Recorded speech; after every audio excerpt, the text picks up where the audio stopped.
All right, so in this part we have mostly dwarf kinds of plants. You can see that most of them stay fairly small. I'm looking at a plant right now that I can't remember the name of, so we might come back to that. We have a hart's tongue fern that has a ruffly edge. And then take a look at this tiny little hydrangea, the name of which is gone to history. This is about as big as this hydrangea is going to get. It is just tiny. It's a hydrangea serrata, so it's a Japanese forest hydrangea. I probably got it at Heronswood. I don't remember for sure, but it is just a kind of a cool little neat hydrangea. Not much going on there. This is a dwarf heavenly bamboo. You can barely see it. It hasn't leafed out yet this year, but it will. It'll leaf out, and then that'll be kind of a nice thing. Another hart's tongue fern, and I think it's if you can look at the leaves, it's lanceolata, or lanca something. So that's not actually slug damage. That's actually the shape. Underneath there's a tiny little maiden's hair fern. I'll probably need to divide that euchera just so it doesn't completely overpower everything else. Brunera looking glass. Euchera Southern Comfort. And obsidian. Is that obsidian? I think it may be obsidian. And I think this one is ginger ale. Love that. You can't go wrong with eucheras together. They are so easy, and the colors are so amazing. So this is just a little combination of Creeping Charlie and these little oxalis that are growing up through there. There's just a little ornamental oxalis. I keep it under a little bit of control by pulling it out a couple times a year. See, it's overgrowing this leucothoe, so when I get finished filming, I'll probably take that out. This is an impatiens from China, Impatiens omiana. Does very well here in the spring and early summer. When we get the drought of summer, it's less happy, so I have to keep it watered. Japanese painted fern, can't go wrong with that. This is the red form. And then in the back here, we have another a fern. I like ferns because they're green and they have neat forms, so I grow a lot of them, and I don't know what they all are.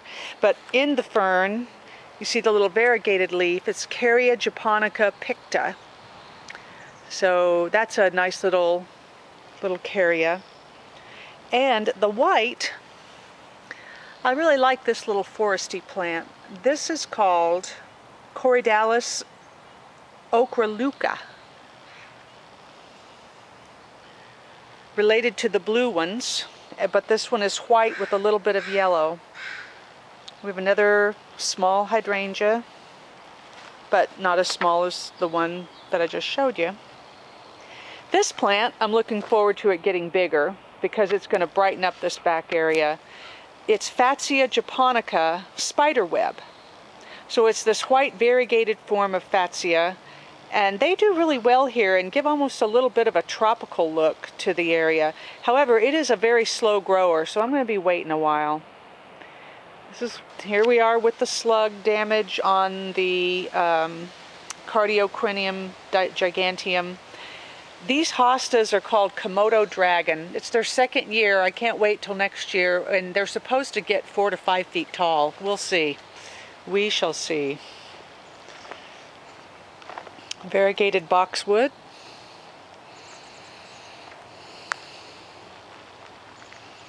This is a honeysuckle box, and it's just a good filler. You can cut the heck out of it and it doesn't care. It comes back strong. This is a kalmia right here that's about to lose its bloom. They're related to rhododendrons, and well, they grow in the same conditions that rhododendrons and azaleas grow in. This is supposed to be a dwarf form of Darmera peltata, but it's not looking very dwarf to me, so I'm not sure how they name these things the way they do. These little spotted leaves belong to some pulmonarias that bloom in the pretty early spring. There's another one back there among the leucothoe and the dead leaves of fall crocus, which take over here and don't do anything for you because they bloom at a time when it's raining so heavily that the blooms just kind of lay down on their side and die. There's nothing you can do to help them. This hydrangea I've named Reed's Blue because Grandmother Reed, that's from Grandmother Reed's yard, and it is just covered with blooms this year. This is a Pacific 9 bark in the back. It offers a nice bark in the winter. And this little Japanese maple was damaged in the harsh winter we had year before last. So I'm going to have to cut that off, and hopefully I can train that branch going off to the right during the winter when it's a little more flexible. I can maybe train it up, and if not, I don't know what I'll do with it. That's sad because that was an expensive tree.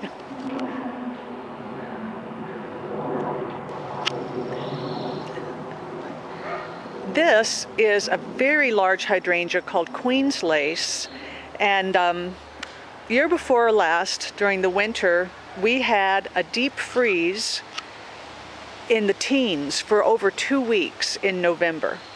And that is extremely unusual for this part of the country, and it's actually still our growing season. So the hydrangeas took a big hit, and I actually lost 2 or 3 of them for good. Several other ones were killed to the ground, and that was one of them. The Queen's Lace was one of them. It used to be about 8 feet tall. So I had to cut everything off, and then this year, this past winter, it was growing, and now it's going to, it'll probably bloom late this year if I'm lucky. Last year I had hardly any blooms on any hydrangeas. They just were not happy campers at all. Here's an example of how we've got a shrub that's leaning out to the sun. I'm really blanking on the name of this shrub. There's a cultivar called Crimson King. It's a flowering berry and grown usually for those springtime flowers. And it's native to this area. I've got one growing in the other part of the yard that just kind of came up by itself. But you can see how it's leaning over. And that's because these trees, they've got these baby cedar trees, and they're becoming grown-up cedar trees. And we've got these maples, and again, I may thin them on my end just to bring in a little bit more light. 2 Sambucus nigra cultivars. This one, I don't know which one that particular dark one is that has the pink flowers, but it's the first time it's bloomed, so that's good. And then this is one of my favorites, and it's called Madonna. And I really, really love the blue-green in the middle of these leaves. It's just fabulous. Chartreuse and blue-green. It's kind of hard to go wrong with that.